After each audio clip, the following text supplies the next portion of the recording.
Hello, Mike Gigani, and this is Straight Talk. With me today is Michael Teen. Michael Teen, you've been here before. You are a legislative counselor, a roundtable legislator. I noticed, Mr. Teen, you're wearing one of those government face masks, and your glasses are fogging up. You noticed? Yes. Okay. And it keeps on falling off. Yeah. Well, I'll tell you, for those people who don't have to talk and they're not wearing glasses, I think it's probably okay. But right now, I'm having a hard time doing this interview with you. Do you mind if I take this off? You can take it off, but are you saying that it's not effective? I'm saying that for those people who need to talk all the time and they wear glasses, it will result in the situation that I have now. Which is that it's fallen off and your glasses are fogged and up. my glasses are... Of course, if it falls up to a point where it doesn't work anymore, then it wouldn't fog up my glasses. But then why am I wearing it in the first place? So you mind if I take this off? No, it's your choice. It's okay, your all right, choice. all right. Okay, good. It's your choice. Yeah. Okay. Okay, now Yes. let's start the show. So now that message, I think there's been a lot of complaints about those face masks. Okay, now before we continue with the show, let's have a look at a bite over there.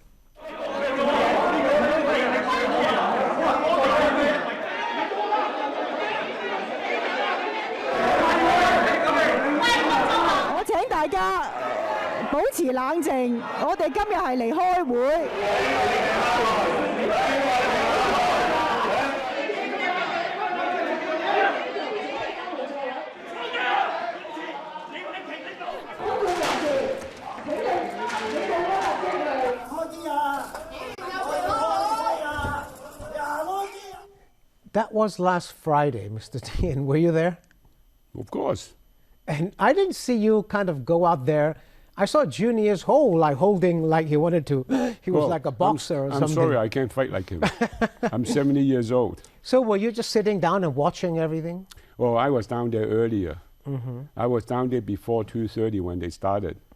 Okay, and I was doing my own self-video, explaining to the whole of Hong Kong what this whole meeting is about. Why is the chair being occupied 45 minutes before a meeting, and why it's so chaotic, right? 45 minutes before any electrical meeting is due to start. Well, Starry, I think, occupied the seat before, yes, right? Yes. Michael, you're supposed to be pro-establishment, but I've known that you... Supposed to be. Well, that's what I said, because Okay. I've known that you always speak your mind, whether it's on the one side or the other side, right? You don't often or always toe the line, even though you're supposed to be establishment member. Who was right and who was wrong? When I decided to become a politician years ago, I had only one objective in mind: to try to be a voice of reason in the otherwise increasingly divisive political landscape in Hong Kong. So that gives the impression that sometimes I don't toe the government line, especially about the extradition bill, but I did it for a reason. Everything is based on reason, legitimacy, and a lot of times it's about the process rather than the what. All right, a lot of things that government wanted to do, it itself may not be a problem, but the how could make it into a politically untenable situation. And when you have millions of people coming out on peaceful march and government still does not respond, and there's no universal suffrage, and it then breeds a lot of hatred among young people who do not have any votes and who are frustrated to go on the street, and eventually finding that doesn't work, and they increase the violence, and if that doesn't work, they increase it furthermore, and it results in a lot of people getting arrested, and then it could ruin their life eventually, some of them, if not all.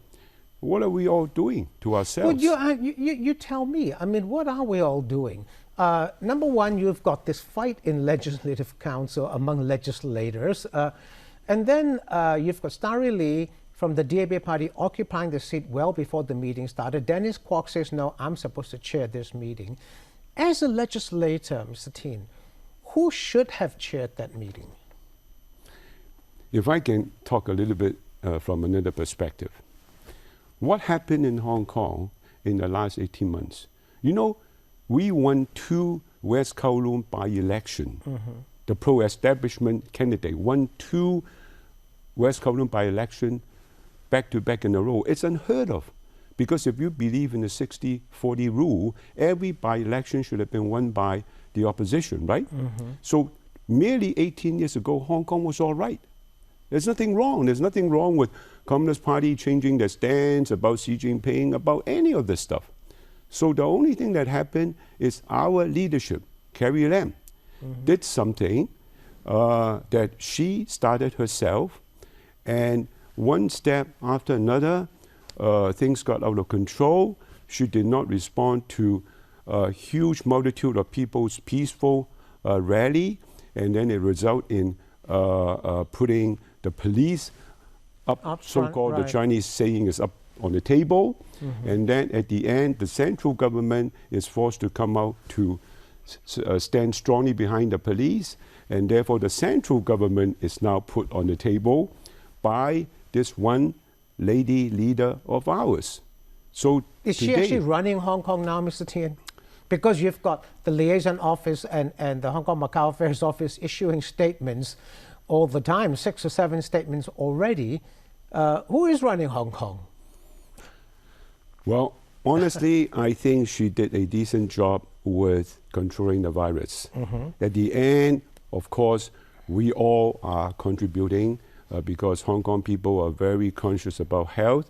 We had SARS, experience of SARS, so everybody wear face masks very early, and we obey the social distancing but I always like to point out that so she did what she did after the people pressured her to do it, well, to close the borders. No matter how you look at it, she was always 3 steps behind what I had wanted her to do. So theoretically, I could also give her a failing mark on the virus situation. But no matter what, I have to be, since I'm a voice of reason, I have to look at the result. The result is we only have a few deaths, okay?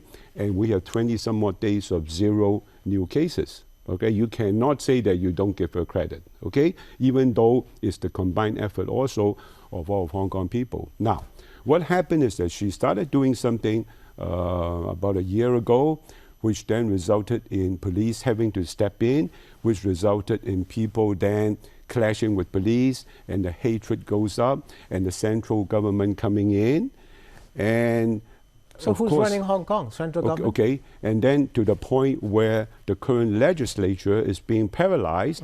Now, why would that happen? My understanding is that a lot of pandemic moderate voters do not condone the House Committee being totally non-existent, and therefore let's go stop functioning, at least half of it anyway. We can still approve funding, but we cannot be lawmakers anymore, and there are a lot of important laws set aside. Let aside the national anthem, there is the maternity leave.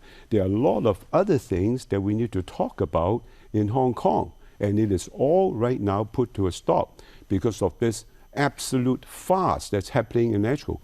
I don't mind filibustering. Filibustering is basically a politician's right. But the problem is you don't even get to the stage where you allow filibustering to start. You basically can't even elect a chair for 16 sessions. To me, that's ridiculous. So for the central government to start making comments about those legislators, especially Dennis Kwok, of not abiding by his oath to plead allegiance to the basic law, I totally agree with them that they have a point. Now, does Dennis Kwok and the Civic Party really want this to happen? I'm not sure. It's just that they are also facing the extreme faction of the opposition camp, who is putting pressure on them to keep going further and further. Because the democracy camp said they're not going to stop. They're going to continue to fight on. So what happens next? I think it's all in the hands of the pandemic voters this September. I'm going to ask you about that actually, Okay. Because I honestly think that they've gone too far this time. 16 weeks of not filibustering, okay, of not other ways of voicing their discontent, but not letting the chair be elected of the House Committee. As you know, the House Committee is the critical path for any law to get to Council and be voted on. If we don't have the House Committee, basically no bill can ever get to the Council meeting, right? So are you saying that the liaison office is right to speak up? You don't think that they're interfering? On this point, absolutely not. But now they're saying that now, they... on other things, whether we are filibustering on approving the relief package to the point of 130 billion and all that, that I have to say they really shouldn't be making comments. They should only be making comments about Dennis Kwok's... It's about really LegCo not functioning. And LegCo not functioning due to House Committee being not in session. Okay. And the reason is because we cannot elect a chair. I got to... all right? This is not a Bills Committee. Quick break. Okay. See you soon. Don't go away.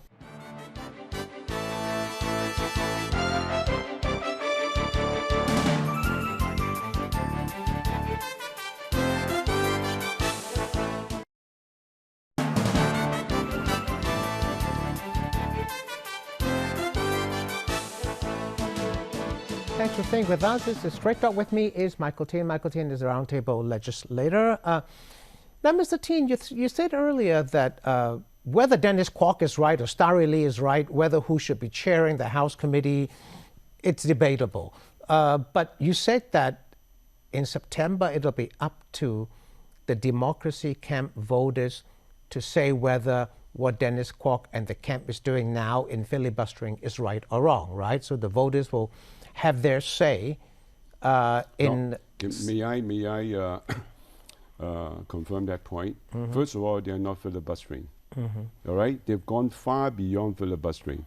They are not allowing an election of chair to continue, which means they are totally paralyzing the House Committee.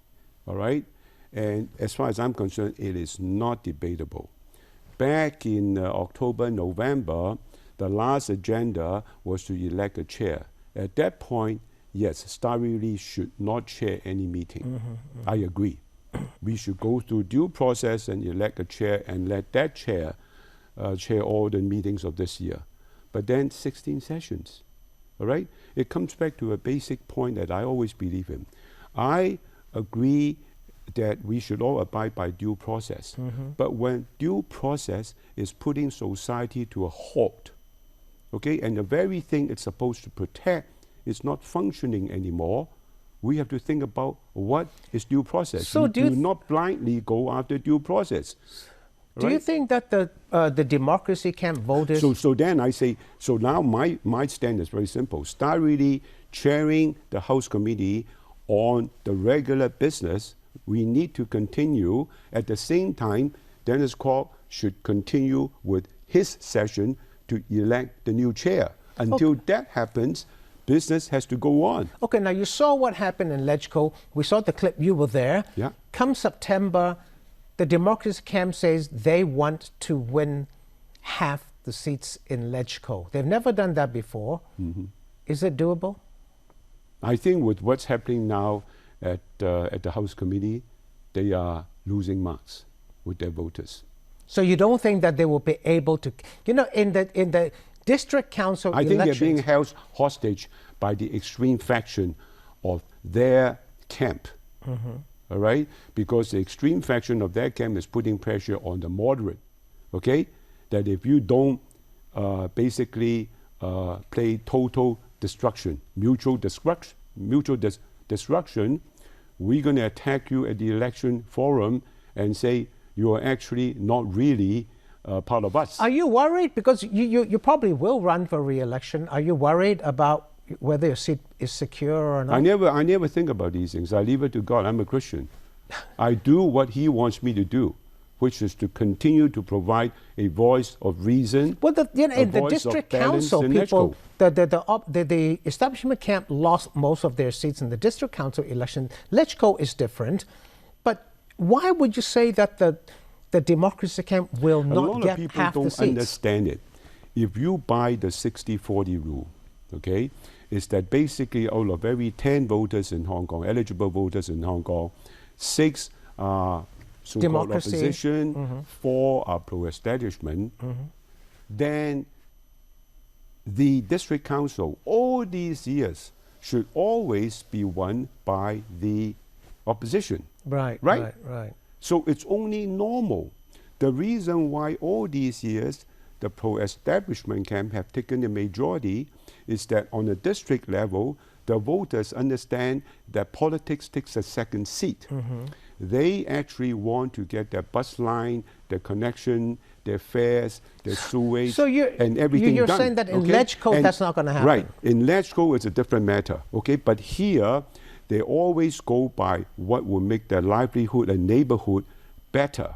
Okay. However, this time the reason why we lost by a landslide, and there are voters who told me that, is because they are going after the 117 seats in the Chief Executive Election Committee. They're saying that since we're never going to have universal suffrage, not that they can see, all right, they're going to throw all the pro-establishment candidates out of office in the district council.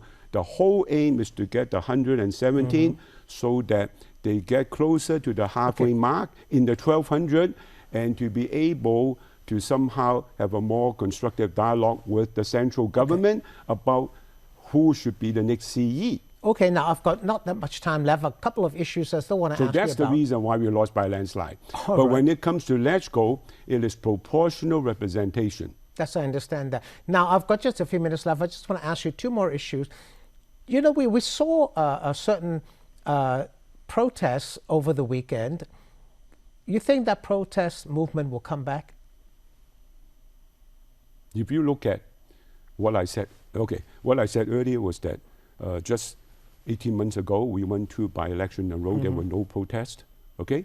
What happened is that we have a leader in Hong Kong who is not in touch with the people, not in terms of... You're talking about Carrie Lam? Yes, not in terms of only the what, but the how.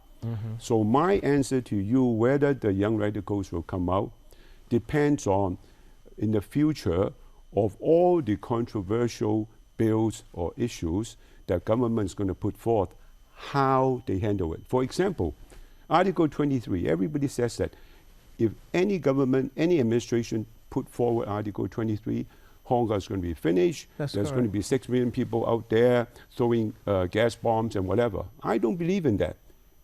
Article 23 is part of the Constitution. You support passing it? I support passing it, but the question is how? You got to give it time. You got to explain it. Explain again and again and again and again. You know the co-location bill, which everybody is so afraid of, right? Well, that was passed. To put national law in the heart of Hong Kong, that was passed because we've been talking about for 7 years. Right. And then the opposition run out of reason to object. And people then realize it's none of their business. If you don't go up to China, it doesn't make any difference, okay? The same thing with the extradition bill. The problem with the extradition bill is not the substance or the content. It's the fact that they rush everything from nowhere to putting it into millions into the streets. 7 days in a row to put through a bill which supposedly has nothing to do with the central government. It's all out of her doing, and then she bundle it with the Taiwan situation, which they have already said that they will not play ball. That's correct. It is the how that got us into the trouble today. How? Now, so in the future, whether the young radicals will come out in Hong Kong depends on how government do what they are supposed to do. But that leads me to the next question. People are now talking about relaxing the borders. People are still wearing face masks when they're out in crowded areas. Relaxing the borders, perhaps letting people from mainland come back into Hong Kong. Do you think it's the right time? And if they do, should they go through under some testing before they... That's a darn good question. I've been pushing government to legislate and put it into law that once they open the land border, even if it's Hong Kong people or any other personnel coming into Hong Kong, need to have themselves pre-tested on the China side with a bona fide government certified health that they are not contacted with the virus, and it has to be a reasonably short duration. All right, they won't give them a permit good for half a year, maybe 3 days, okay, at most 7 days. That could take care of the cross-border students who eventually have to come back to classes. I have parents concerning about when cross-border students come back to sit next to their children, what's going to happen, even though they wear masks. Okay, so to have them pre-tested maybe once every 2 weeks. I think you told me that you want to legislate the wearing of masks. Okay, now, having pre-test is one thing. Government needs to put that into place before they open the border. And secondly, once they let go of the 14-day quarantine, open up the border and relax the 8-person limit into unlimited number, then there are selected occasions for a certain period where they should require people to wear masks. Public transport, huge gathering where people... Like in churches. Where people sing and chant and talk. You want to legislate for that, is that legislate for people to wear masks for a certain period, okay? Just to make sure this thing don't blow up again. You know? All the Western countries, a lot of countries in Europe are now requiring people to wear masks in public transport because you're basically sitting next to another guy. But how can people wear a mask anyway? Why do you want to have a law that requires them to wear a mask? Oh, no. Because once people lax off, that's it. But there's a law that says you cannot wear a mask. That was during the protests. No, but that's a different thing. The appeal court had already ruled that if it's a peaceful protest, people can wear a mask. Only if it's, not peaceful, it's a legal demonstration. If it's police approved, then they can wear a mask. Otherwise they cannot. But of course, a church gathering, singing, all these gatherings are legal ones, right? So what you're saying is you're going to put a bill through the LegCo to say that when you have these big gatherings, people must be required by law to wear a mask. Look, I'm not putting a bill through. Right now, government is declaring all these rules and regulations. You just want to legislate enforcement. I just want them initially, when they open up everything, to cite specific situations like public transport and huge gathering where people shout and chant to wear masks. But that's not forever, but at least for a certain period. Okay. But more importantly is when they open the border, they've got to have pre-test. All right. Okay. Thank you very much. See you next time. Good evening. Thank you.